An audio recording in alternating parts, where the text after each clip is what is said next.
Hello and welcome to the Garden of the Black Roses. This is fanfiction. Now these are the next chapters of my Ragnarok Online Fanfiction. Yeah. Now I'm probably going to have more weird words. But I might, now that I think about it, I might actually link one of my resources. Well, not one of my resources, but like a resource, a really good resource for Ragnarok Online, so that you can look up what characters look like, what weapons look like, that sort of thing. And well, not characters, but like monsters and weapons, because you won't be able to find players on it. But yeah. Anyway, so Chapter 7. So what now? Black Rose asked quietly, as she played with a black feather that had fallen from one of her wings. Contra is sealed, but there is still trouble in the air. You feel it too?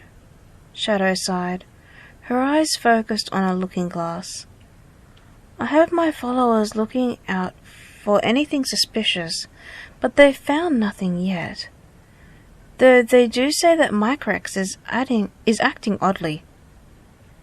How so? asked Balos.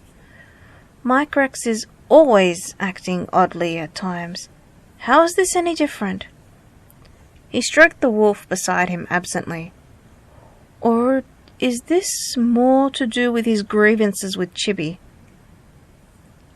Not to do with Chibi, I don't think, Shadow replied, reaching into the looking glass to pull out a scroll with a wax seal on it. I think Loki is trying a different method this time. Rather than playing with those who want power, he'll take control of a guild with power. Black Rose took the scroll from Shadow. Breaking the seal, she read it softly to the others. Shadow, we have infiltrated the Velvet Touch of Inishi headquarters and found something that may be of use to you. The headquarters itself is under construction. It's creating a hallway that leads to the heart of Yggdrasil. We feel that Micrex is looking for something that no other class but alchemists should look for. A seed of life. He had helped Chibi attain one for her homunculus in the past, but now he appears to want to attain one for his own purposes. To what purpose that is, we don't know yet. But we feel he wants to create something living, possibly an artificial human. That's all we have for you for now, Raina. A seed of life? Balos repeated, leaning forward to take the scroll from Black Rose. This is serious. The only class able to touch a seed of life with pure intentions are alchemists and creators. If Micrex touches it, I wonder what he'll use it for. We better let Kashi know of this right now, Shadow added, standing up and stretching her wings. He should be able to stop it, no problem. Black Rose and Balos nodded, and together they flew towards Kashi's tower.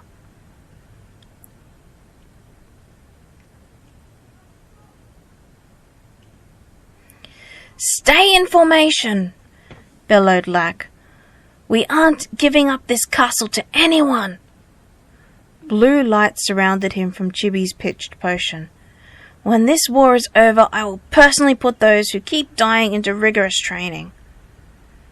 Chibi squeaked in fright. She remembered when he trained her before she married Micrex. She felt sorry for anyone who had to undergo his harsh training regime. She pitched more potions to Lack and noticed the back of her right hand was glowing. Pausing, she looked at it. Lack noticed her pause and gave her a pinch on the arm. You want training, hey? Chibi shook her head and showed him her hand. "We'll talk about this after," he added in a serious tone. Chibi nodded and they launched into a renewed attack.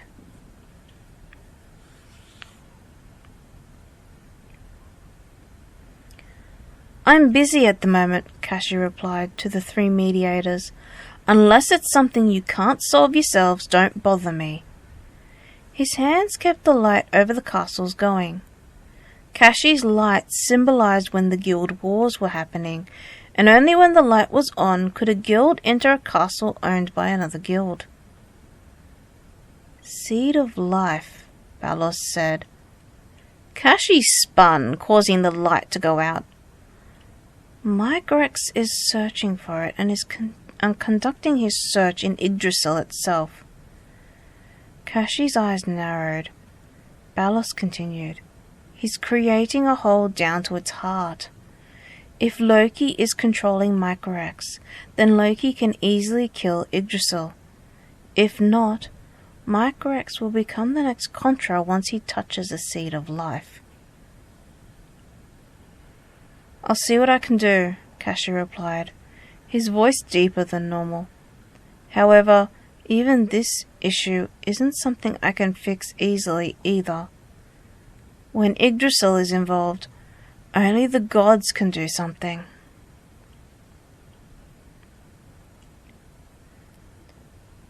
The light over the castles disappeared, and non-Fight Club guildsmen began to disappear from the castle grounds. "War of Imperium over?" Chibi asked, poking her head out of the door that led to the Imperium. "I think so," Lack replied, a little confused. "That was much shorter than usual. I wonder if something happened to Kashi." He turned to Chibi. Turning to Chibi, he added, "But now that there's quiet, we can talk." The two walked down towards one of the large meeting rooms, taking Tadakono, Syao, or Sayoran, I should say, full name, Sayoran, because I finally wrote it, and Phenomenon with them.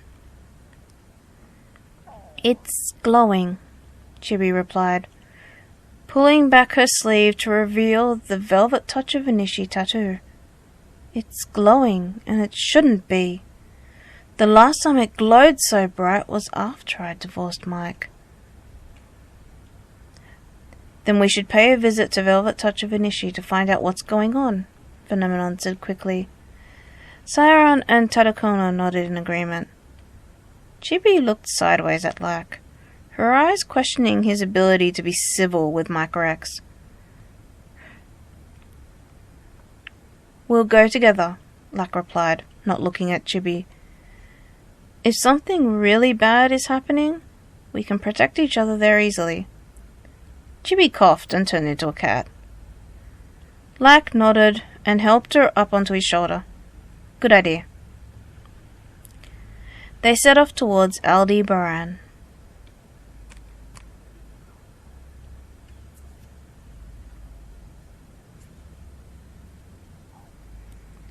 "What do you want?" Gemini stood at the doorway to Velvet Touch of Inishi's headquarters. "Lack come to steal me away again?" Her voice dripped with sarcasm and seductive tones. Never have tried in the first place," Lack replied. His eyes glanced at the glowing butterfly on her collarbone. "I actually wish to speak to Mike." "You can come in." Gemini stepped aside.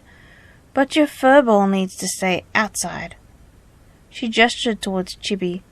"Mike doesn't like cats. He kills them on sight, actually." "Black is coming with me," Lack said firmly. "She isn't going anywhere." Chibi sunk her claws into his clothes for emphasis. Gemini sighed and led them to Mike Rex's chamber. "Here we are," Gemini said cheerfully. "Oh dear," she exclaimed with false surprise. "Looks like your entourage got lost within the halls." "I'll find them and bring them here." Lack spun and watched Gemini skip off merrily back down the hallway. You came, Mike Rex said in a low voice. Looking up, he noticed it was Lack, not Chibi. He was sure he felt Chibi's aura. And you brought a cat. Why are you here? Lack clenched his fists and felt a claw touch his skin in warning. I'm here because Chibi's tattoo began to glow. I want to make sure you aren't going to do anything against her will again, Lack replied, sitting down in front of Mike Rex. Chibi jumped down and wandered over to Mike Rex's pecker and settled next to it. Against her will? I did more for that bitch than she gives me credit for. His eyes wandered over to the cat.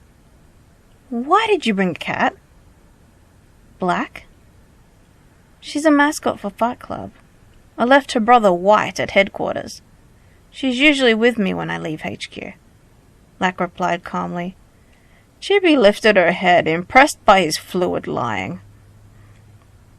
The feeling I get from her is very familiar, Mike Rex added. Like I knew her or something. Looking back to Lack, he continued.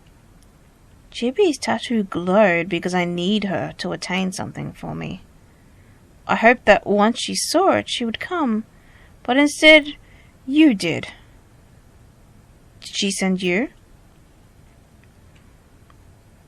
Not exactly, Lack replied, patting the floor. Chibi came and sat next to him and looked up. It's all right now. You can change back. I don't think Mike is going to harm you in any way. Chibi stood up. Her fur rippled and changed as she grew bigger and bigger. Mike Rex fell backwards, staring at her transformation.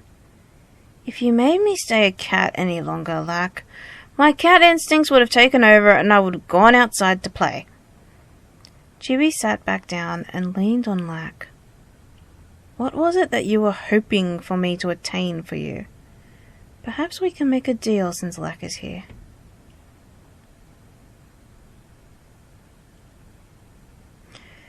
Seed of life, Mike Rex replied.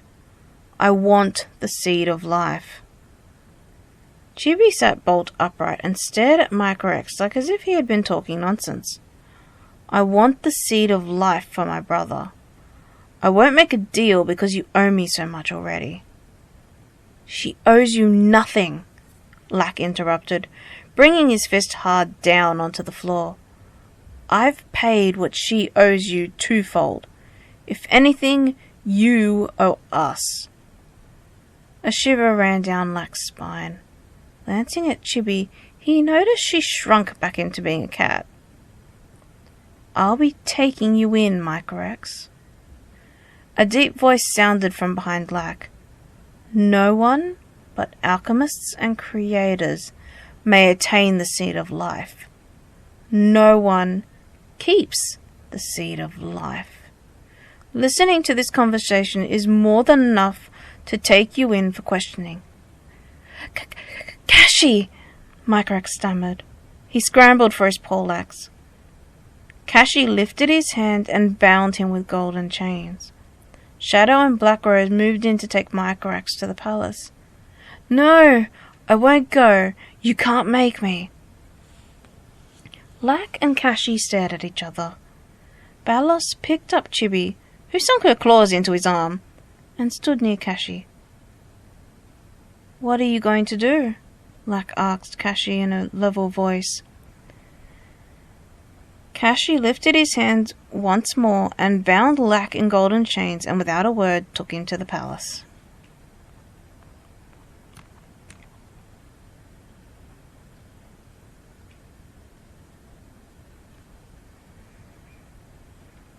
Chapter 8. Chibi sat still in Lack's lap. Her eyes watched Kashi pace up and down between them and Mike Rex. Her small black ears twitched slightly, irritated at the silence and the fact that Lack was still bound. Her tail tapping against Lack's leg let him know that her irritation too. Mycorex sat glaring at Lack, as if to project anything he had done onto him. The chains that held him, not budging an inch. Mycorex could have sworn that they were getting actually tighter, if anything. Lack sat calmly. The tickle of fur on his arm and the slight tapping on his leg told him Chibi was ready to attack Kashi out of frustration. He looked up at Kashi and asked again, "What are you going to do?" "When Forseti and Ia get here, your question will be answered," Kashi replied, looking over to Balos, Shadow, and Palador. "You..."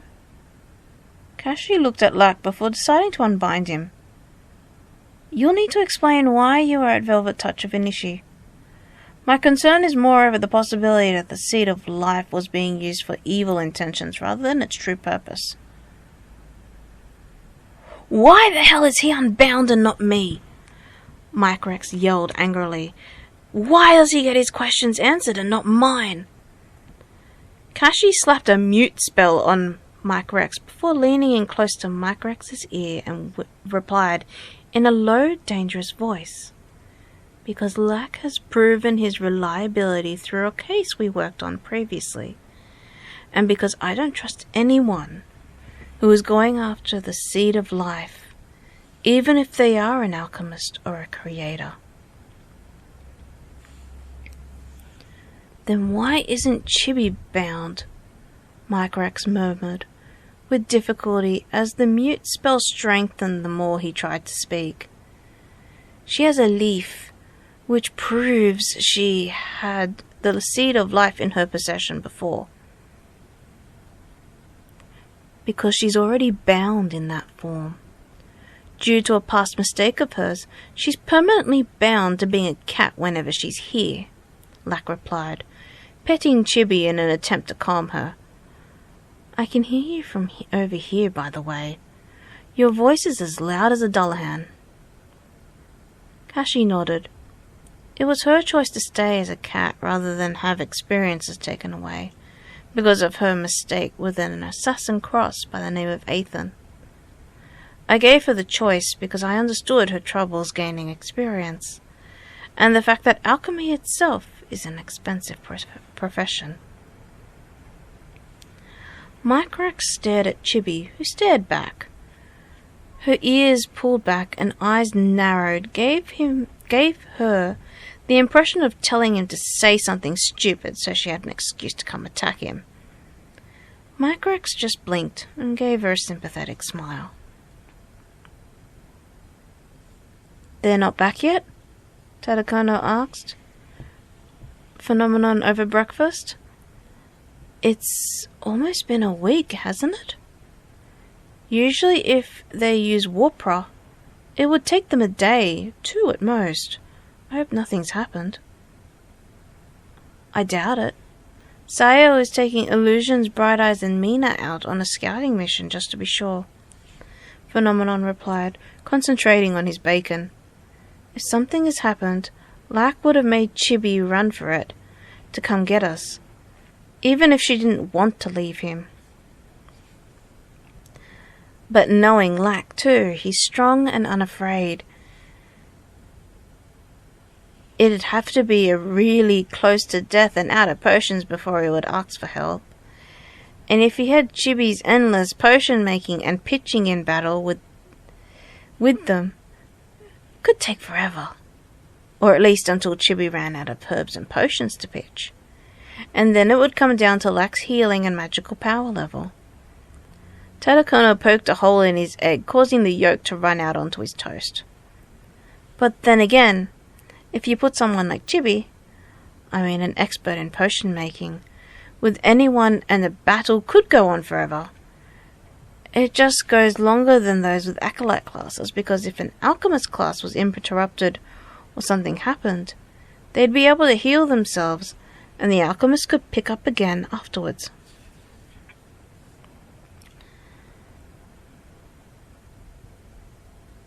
"We'll see what Syao finds out after his mission," Phenomenon said with a sigh, and wolfed down the rest of his breakfast. "I'm off for a morning workout." With a wink he added, Too bad Chibi's not here, so I can beat down some paladins today.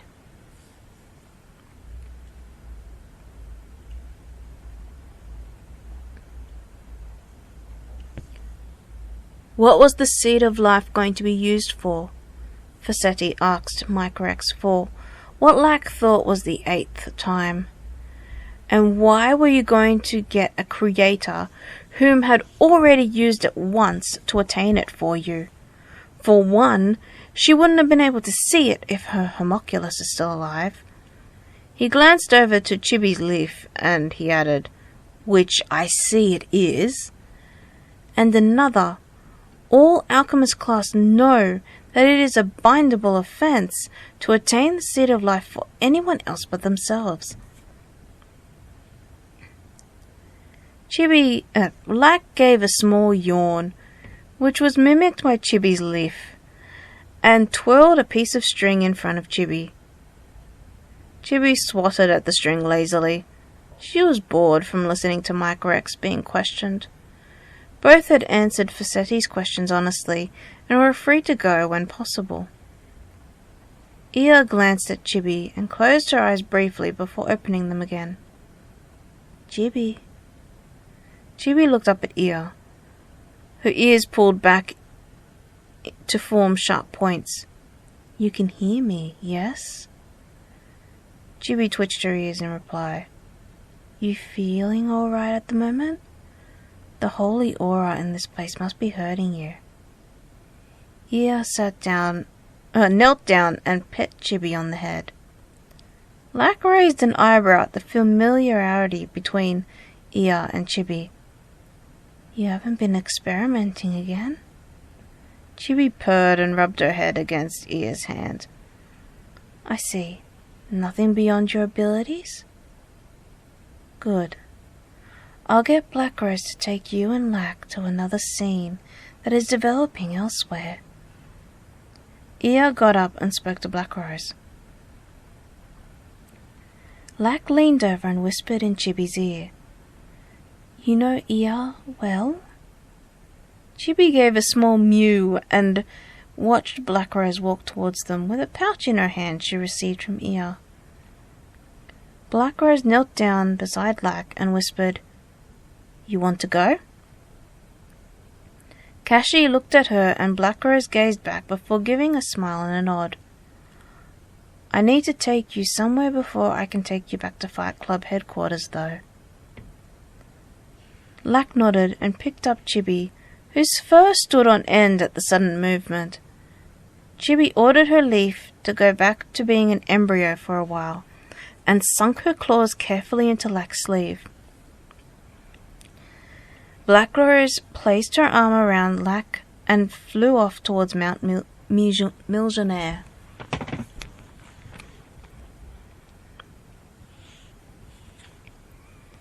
Loki paced Hell's bedroom. Contra was useless. Microrex is getting questioned by Faceti. Maybe I can get his brother to get the seed of life. Hell sat on her bed, watching her father work up a little storm. Maybe instead of his brother, try an alchemist class. Hell asked, trying to be helpful, hoping he doesn't see what she had done to Morgu. Loki gave her a withering look. Well, it's better that way because an alchemist class can attain it without too much trouble. What do you want the seed of life anyway for, father? I want to create some competent soldiers rather than rely on these useless puppets. I've taken blood from those who I believe are strong, and I'll create my soldiers from them.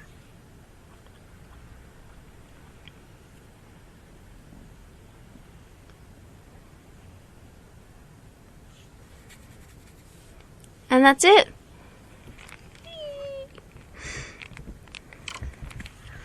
I remember writing this story and was very, very into it and was like getting through maybe 1 to 2 chapters every few days. But they were quite short, so it was, easier to write really short chapters. But yeah. Like, comment, subscribe, and tell me if you were part of the RO revolution before the server got shut down. I'll be interested to hear if you are an old member, and if you were, what guild were you from? Because there were several during that time. Anyway, as always, let your imagination run wild. Bye for now.